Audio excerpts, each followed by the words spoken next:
আজকের এই দৃশ্যে আমরা দেখতে পাচ্ছি Monbari psychiatric care and research সেন্টারের একটি গুরুত্বপূর্ণ চিকিৎসা কার্যক্রম। এখানে উপস্থিত আছেন রংপুর মেডিকেল কলেজ হাসপাতালের সহকারী রেজিস্ট্রার, বিশিষ্ট মনোরোগ বিশেষজ্ঞ ডাক্তার মো রফিকুল ইসলাম রফিক।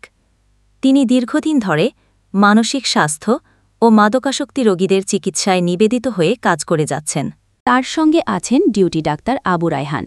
রোগীর পাশে বসে তিনি ধৈর্য, সহানুভূতি আর মনোযোগ দিয়ে মানসিক অবস্থার খোঁজখবর নিচ্ছেন। এই দৃশ্য প্রমাণ করে চিকিৎসা শুধু ওষুধ নয়, বরং রোগীর পাশে থেকে তাদের কথা শোনা, তাদের কষ্টকে বোঝাই আসল চিকিৎসার অংশ। Monbari psychiatric care and research centre প্রতিষ্ঠালগ্ন থেকেই মানসিক স্বাস্থ্যসেবার মান উন্নয়নে কাজ করছে। এখানে বিশেষজ্ঞ ডাক্তারদের তত্ত্বাবধানে রোগীরা পাচ্ছেন আধুনিক চিকিৎসা, মনোচিকিৎসা এবং পুনর্বাসনের সুযোগ।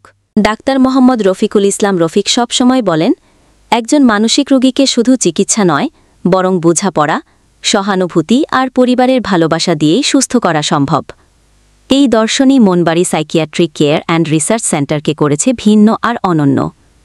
আজকের আলোচনায় আমরা দেখতে পাচ্ছি একজন রোগী আন্তরিকভাবে তার সমস্যাগুলো তুলে ধরছেন, আর ডাক্তারবৃন্দ মনোযোগ দিয়ে শুনে প্রয়োজনীয় দিক নির্দেশনা দিচ্ছেন। এই দৃশ্য আমাদের মনে করিয়ে দেয়, মানুষ যখন মানসিক কষ্টে ভোগে, তখন একটি নিরাপদ আশ্রয়, একজন সহানুভূতিশীল শ্রোতা এবং একজন অভিজ্ঞ চিকিৎসকের দিক নির্দেশনা কতটা জরুরি। Monbari psychiatric care and research সেন্টারের এই নিরলস প্রচেষ্টা শুধু চিকিৎসা নয়, এটি একটি মানবিক দায়িত্ব। মানসিক স্বাস্থ্য রক্ষা, মাদকাসক্তি প্রতিরোধ এবং সমাজকে সুস্থতার পথে এগিয়ে নিতে তাদের অবদান নিঃসন্দেহে অনন্য।